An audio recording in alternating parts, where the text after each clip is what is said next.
लातूर शहर महानगरपालिका 2026च्या निवडणुका अवघ्या काही दिवसांवर आलेल्या आहेत. 50% महिलांची लिमिट आहे. 50% नगरसेवकासाठी महिला उभारलेल्या आहेत आणि मोठ्या संख्येनं प्रचार प्रसार सुद्धा सुरू आहेत. प्रभाग क्रमांक 18 मध्ये सुद्धा प्रचाराची रणधुमाळी चांगलीच गाजत आहे. कारण प्रभाग 18 मधील सीट महत्वाचं आहे. अजित भैया पाटील कव्हेकर यांच्या मिसेस म्हणजेच आदितीताई या ठिकाणी लढतायत आणि त्या पहिल्यांदाच निवडणूक लढतायत. तसं बघायला गेलं तर राजकारणाचा वारसा त्यांच्यासाठी नवीन नाही. ते पहिल्यापासून या ठिकाणी त्यांच्या घरातच राजकारण असल्यामुळे ह्या सगळ्याच गोष्टी त्यांना जवळून अनुभव आहे. आज आपण बऱ्याच व्यस्त शेड्यूल मधून त्यांचा थोडासा वेळ घेतलेला आहे आणि आपण त्यांना फक्त एक दोन प्रश्न करणार. ताई, काय सांगाल की आता तुम्ही प्रचार करताय, लोकांमध्ये जाताय, मागच्या 8-10 दिवसापासून तुम्ही फिरताय, तर काय नेमकं लोकांनी मुद्दे सांगत आहेत, कसं प्रचार करता? म्हणजे मी लोकांच्या अगदीच किचनपर्यंत जाऊन त्यांच्या अडचणी जाणून घ्यायचा मी प्रयत्न करतेय. ओके.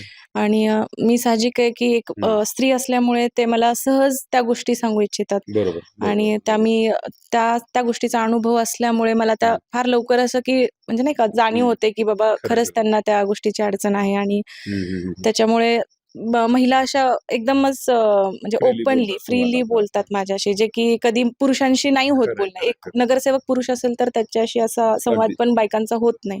त्यामुळे त्यांना त्यांच्यामध्ये एक ते हे भासते मला की नाही, आता होप्स आहेत कुठेतरी की आता ही स्त्री स्त्रीला समजू शकते. त्याच्यामुळे त्या मला त्यांच्या बेसिक अडचणी पण मला सांगतात, जसं की रस्ता, नाली, त्यांचे जे काही वैयक्तिक प्रॉब्लेम जरी असतील ते माझ्याशी शेअर करतात. ठीक आहे. आता भैयांच्या माध्यमातून साधारण मला वाटतंय एक 900-950 घरकुलांचं काम मागच्या टर्म मध्ये इथं झालं होतं.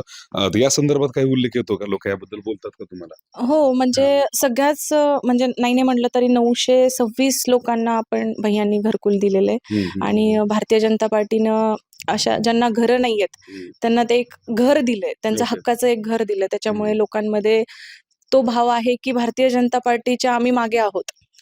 आणि त्यांचं जे त्यांचा कोणी जो विचार केला नाही आजपर्यंत ते भारतीय जनता पार्टीने केलाय. आणि भारतीय जनता पार्टीचे एक आपण एक नगरसेवक म्हणून अजित भैयांनी या सर्व लोकांना एक 950 घरकुलाचा उपक्रम म्हणजे लोकांना घर मिळवून दिली. शेवटचा प्रश्न ताई तुमच्यासाठी हा आहे की आता तुम्ही या माध्यमातून म्हणजे न्यूजच्या माध्यमातून लोकांना किंवा प्रभागातील जनतेसाठी काय सांगू इच्छिता?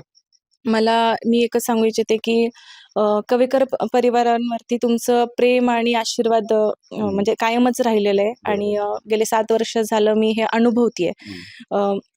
एक मी पण सामाजिक उपक्रम घेते, जसं की हळदी कुंकाचा वगैरे कार्यक्रम घेते. मी प्रभागात राखी वाटप करते. जसं की माझ्या मुलींचा भाऊ मी माझ्या प्रभागात शोधते. त्याच्यामुळे मला असं वाटतं की सगळ्यांचं प्रेम जसं माझ्या फॅमिलीवरती आहे तसंच माझ्यावरती पण राहावं आणि त्यांनी आशीर्वादाच्या रूपात मला मतदान करावं. हीच विनंती आहे. हीच माझी विनंती आहे. ओके. तर या ठिकाणी आपण ताईंसोबत चर्चा केलेली आणि मागच्या 8 दिवसापासून अक्षरशः दिवस रात्र त्या प्रभागातील लोकांपर्यंत जात आहेत.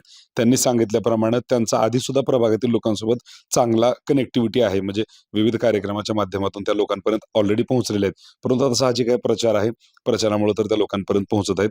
आणि जसं त्यांच्या घराला वारसा लाभलेला आहे सामाजिक कार्याचा किंवा मग राजकीय, अगदी तशाच पद्धतीने मी सुद्धा या येणाऱ्या काळामध्ये काम करेल आणि विशेषतः महिलांसाठी काम करेल असं त्यांनी इथं सांगितलेलं आहे. खरं तर आपण 2-4 दिवसापासून खूप ट्राय करत होतो बाईट घेण्यासाठी, परंतु प्रचंड व्यस्त शेड्यूल मधून आज त्यांनी आपल्याला इथं महत्वपूर्ण मुद्दे आपल्यासमोर या ठिकाणी मांडले. ताई, तुमचं खूप खूप धन्यवाद या ठिकाणी त्याबद्दल. पाहूया येणाऱ्या काळात प्रभागातील लोक कशा पद्धतीनं हे विषय पुढे घेऊन जातात आणि कोणत्या उमेदवाराला कोणत्या मुद्द्यावर या ठिकाणी हे राजकारण पुढे जातं. व्हिडिओ जर्नलिस्ट आणि माझे सहकारी आदित्य यांच्यासोबत मी व्यंकटेश नरसिंगे, महाराष्ट्र जीवन न्यूज साठी, लातूर.